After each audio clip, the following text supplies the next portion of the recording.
خپلمنځي اختلافات که د مدني نافرمانیو ځپل ولې پلازمینې پوځي بڼه خپره کړې. سلام، وخت مو پخیر. پوره جزئیات په پښتو پلس کې راسره وګورئ. پښتو پلس تل ستاسو په چوپړ کې. د هیواد پلازمینې د روانې اونۍ له پیل راهیسې پوځي بڼه خپره کړې ده. د ښار په بېلابېلو سیمو کې له پوځي وسایطو سره د وسلوالو طالبانو حضور زیات شوی دی. پوهنتونونو، مهمو دولتي بنسټونو او مشخصو سیمو ته نږدې د دغو جنګیالیو حضور د تېرې اونۍ په پرتله ډېر تر سترګو کېږي.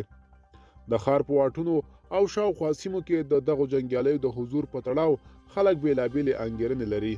ځینې په دې باور دي چې د طالبانو دغه پوځي چمتووالی د مدني نافرمانۍ د مخنیوي لپاره دی، خو سرچینې وایي د طالبانو په ډله کې دننه اختلافات د دې لامل شوي چې د هیواد په پلازمینې او ځینو لویو ښارونو کې د دغې ډلې د جنګیالیو حضور زیات شي. که څه هم طالبان په کابل او د هیواد په لویو ښارونو کې د رسمي او نارسمي غونډو مخه نه نیسي، خو تر اوسه یې په رسمي توګه په دې تړاو څه نه دي ویلي.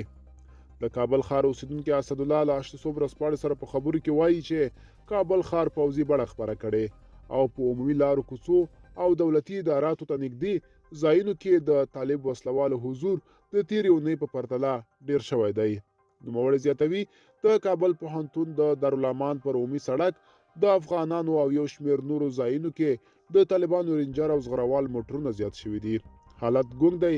دا څرګنده نه ده چې خبره څه ده، آیا د طالبانو احضارات د پوهنتون د نجونو مظاهرو له امله دي که د کودتا مسله ده.